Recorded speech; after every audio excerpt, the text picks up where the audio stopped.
क्या कहेंगे, इन दिनों वक्फ को लेकर काफ़ी मामला गरमाया हुआ है और आज एमआईएम के जो सुप्रीमो है असदुद्दीन ओवैसी ने, उन्होंने सुप्रीम कोर्ट गए थे, वहाँ पे उन्होंने याचिका भी दायर की थी। क्या कहेंगे इस पूरे मामले को लेकर? अस्सलाम वालेकुम रहमतुल्लाहि व बरकातहू। हुसैन भाई, जैसे कि आपको मालूम है कि हमारे देश के अंदर इस वक्त वाकई जो सबसे बड़ा और जो सबसे अहम मुद्दा इस वक्त चल रहा है वक्फ बोर्ड को लेकर चल रहा है।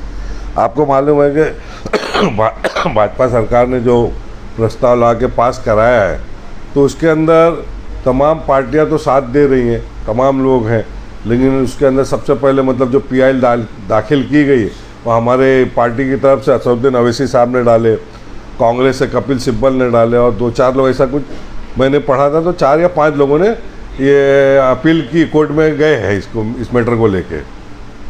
बाकी क्या वजह है कि इस तरह सरकार मुसलमानों की जो वक्फ बिल बनाना चाहती है, क्या कहेंगे इसको लेकर? देखो, सरकार की ये रणनीति हमारे खुद समझ में नहीं आ रही। अगर उनको ये करना है खाली मुसलमानों की प्रॉपर्टी के अंदर आप इंटरफेयर कर रहे हैं और नॉन मुस्लिम को उसके अंदर रख रहे हैं, तो क्या मैं आपको ये पूछना, आपके माध्यम से पूछना चाहता हूँ कि हमारे देश के अंदर जितने भी धर्म के मानने वाले लोग हैं और जितने भी वक्फ बोर्ड उनके भी है, जैसे हिंदू धर्म के लोगों का है और हमारे जैन धर्म के लोगों का है, सिख बिरादरी के लोगों का है, तो क्या उसके अंदर भारत सरकार या नरेंद्र मोदी सरकार मुसलमानों को लेगी क्या? जो हमारे मुसलमानों के वक्फ के अंदर आप इस तरीके का अमेंडमेंट ला रहे हैं, ये बिल्कुल गलत है। सरासर मुसलमानों के साथ नाइंसाफ़ी हो रही है, नहीं होना चाहिए। कुछ मुस्लिम लोगों ने भी इस वक्फ बिल का समर्थन किया है, उनको लेकर क्या कहें? देखिए, कुछ मुस्लिम लोगों का मतलब वो किस तरीके से उसका समर्थन कर रही है मेरे समझ में नहीं आ रहा।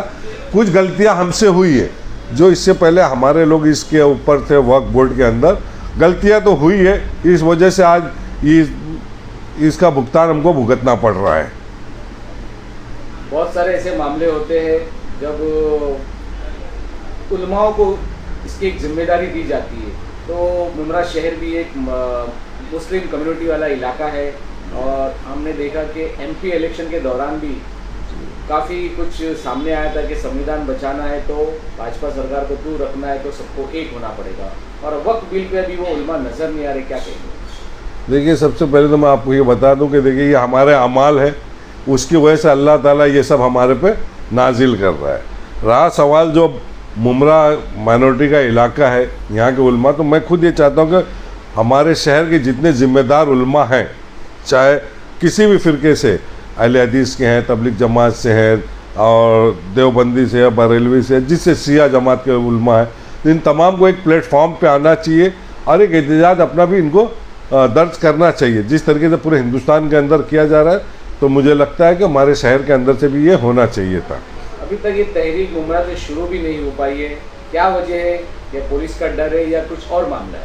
अब ये तो मैं नहीं बता सकता, हम तो तैयार हैं, हम तो सिर्फ हमारे शहर के उलमाओं का इंतजार कर रहे हैं कि उलमा जिस दिन हमको बुलाते, मतलब एक कॉल देते हैं कि हमको ये करना है, एहतजाज करना है, तो पूरा शहर उतरेगा इंशाअल्लाह ताला, क्योंकि ये तो एक कौम की बात है, ये किसी पार्टी की बात तो है नहीं। सेकुलर नेता जो अपने आप को मुसलमानों के बड़े नेता माने जाते हैं, आज वो सब इस बात पर खामोश है, उसको लेकर क्या कहें? यही मैं आपको बताना चाहता हूँ कि देखो, आप किसी भी पार्टी से रहो, हर किसी को अपने अपने धर्म का वो है ना, तो आप भी जो हमारे मुस्लिम लीडरान हैं, उनकी जिम्मेदारी थी इस वक्त इस बिल के ऊपर एक साथ खड़े होना चाहिए थे, चाहे किसी भी पार्टी के थे। आपको मालूम है 2024 का जो एमपी का इलेक्शन हुआ था, तो इस वक्त हमारे शहर के लोगों ने, उलमा ने जो कहा, पूरा शहर उनके बातों पे लब्बैक किया और एक वोट दिया गया, शिवसेना को दिया गया। फिर इसी तरीके की आपको एक वो बता दूं मिसाल कि भिवंडी के अंदर जो बालिया मामा जीत के आए, मुसलमानों ने 2,30,000 वोट से उनको वोट दिया था, 2,30,000। अब ये सेकुलर पार्टी थी, सेकुलर के नाम पे मुसलमानों ने वोट दिया था, लेकिन जब वोटिंग का टाइम आया तो ये लीडरान कहाँ थे? इनको हमारे लिए खड़े होना चाहिए था ना।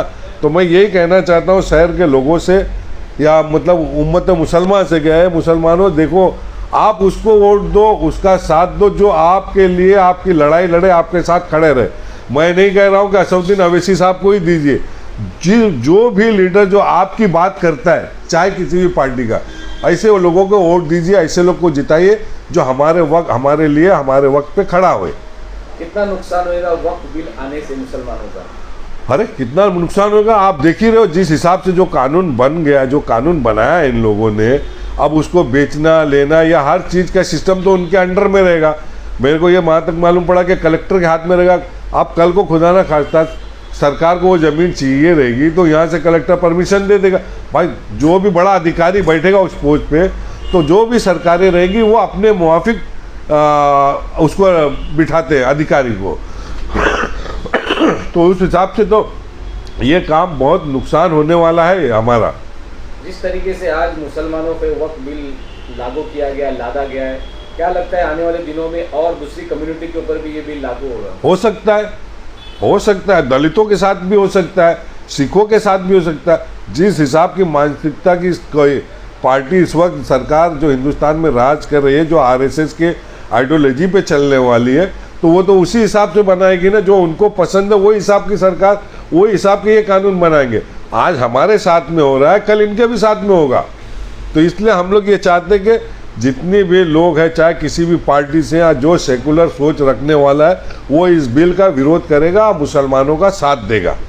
अब ये बिल तो शालम भाई लागू हो चुका है लोकसभा राज्यसभा में, उसके बावजूद भी अभी सुप्रीम कोर्ट का दरवाज़ा खटखटाया है। क्या लगता है क्या आने वाले दिनों में इसका रिजल्ट आएगा? देखिए, इस देश में कानून को माना जाता है, हर धर्म के लोग कानून को मानते हैं। तो जो उच्च न्यायालय है उन पर हमारा भरोसा है, मुसलमानों को भरोसा है कि उच्च न्यायालय से हमको ज़रूर इंसाफ मिलेगा।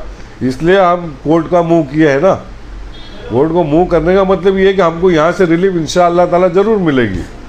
किस तरीके से मुसलमानों को इसका एहतजाज करना चाहिए? अगर सड़क पर नहीं उतरते तो उसका एहतजाज करने का तरीका क्या होना चाहिए? देखिए, अब वो तो इस तरीके जो हमारे देश के जिम्मेदार जो उलमा इकराम है, जो बड़े हमारे लीडरान हैं, वो एक अपनी बैठक करें और इसका एक प्लानिंग करना चाहिए कि किस हिसाब से विरोध करना चाहिए।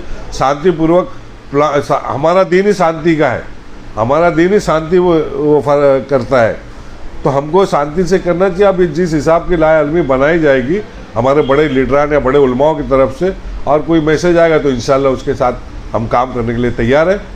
पिछले जुमा को भी लोगों ने अलग अलग शहरों में काली पट्टी बांधकर अपना एहतजाज दर्ज किया था, और इस जुमा को भी शायद कई शहरों में काली पट्टी एहतजाज दर्ज करने की बातें कही जा रही, क्या कहेंगे? देखिए, अब जिस तरीके से वो तो आप भी देख रहे हैं, हम भी सोशल मीडिया और मीडिया के द्वारा देख रहे हैं, पेपरों में देख रहे हैं कि पूरे हिंदुस्तान के अंदर इस कानून का विरोध कर रहे हैं।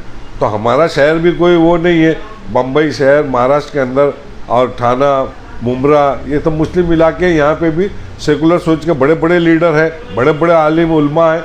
तो जो फैसला करेंगे वो लोग इंशाअल्लाह ताला, तो उसके ऊपर हम करने विरोध में या अपनी जो हमको जो करना है काम, उसको करने के लिए तैयार है पूरे तरीके से। शालम भाई, आखिरी सवाल, कलवा मुमरा विधानसभा के जो आमदार है और वो मुमरा के भी आमदार है, तो उनको इसमें कोई पहल करनी चाहिए थी, क्या कहेंगे इसको लेकर? देखिए, बात आमदार को पहल करने की थी नहीं थी, वो भी एक सेकुलर पार्टी के लीडर थे, सेकुलर सोच के एमएलए, इस वक्त चौथा टर्म है उनका। तो मुमरा शहर के लोग तो उनको वोट दिए हैं ना, हमेशा से देते चले आए, तो उनको सोचना चाहिए था और उनको ये पहल करनी चाहिए थी। लेकिन वो खैर उनकी बात तो अलग बात है कि वो एक हमारे एमएलए, इसमें जो हमारे शहर के उलमा या जो महाराष्ट्र या हिंदुस्तान की राजनीति में जो बड़े उलमाओं का इंटरफेयर रहता है या जिनकी बातें मानी जाती है, तो मैं ये चाहता हूँ कि हमारे उलमाओं का इसके अंदर सबसे आगे रहना चाहिए। लीडरों को छोड़िए, लीडरों से कुछ होने का नहीं है। जो भी जिम्मेदारी है, जो भी आज परेशानी आ रही है, हमारे अपने अमाल है, तो हमको हमारे अमाल को सही करना चाहिए। और हमारे जो बड़े बड़े उलमा है, इनको हमको एक प्लेटफॉर्म दे जिस हिसाब से इस पर काम किया जाए। मुमरा कौसा शहर में जमीयतुल उलमा, जमात इस्लामी, ऐसे कई तंजीमें हैं, क्या उनसे कुछ बातचीत हुई कि आने वाले दिनों में वक्त को लेकर क्या करना है, क्या कहें? देखिए, अभी तक तो हमको कुछ पता नहीं। हमारे शहर की जो जमातें हैं, जमात इस्लामी है, जमात इस्लामी हिंद है और जमात उलमा है, तो इससे अभी कोई मुलाकात हमारी हुई नहीं है। कुछ ऐसे अभी तक कोई ऐसी बात तो हुई नहीं है कि इस मामले में कुछ किया जाए या कुछ होने वाला या कुछ करा जाएगा। तो ये अगर ये लोगों की अपनी मीटिंग हुई होगी तो ज़रूर हमको बताएंगे इंशाअल्लाह ताला, या हम लोग को बुलाएंगे तो हम भी ज़रूर जाएंगे उसके अंदर।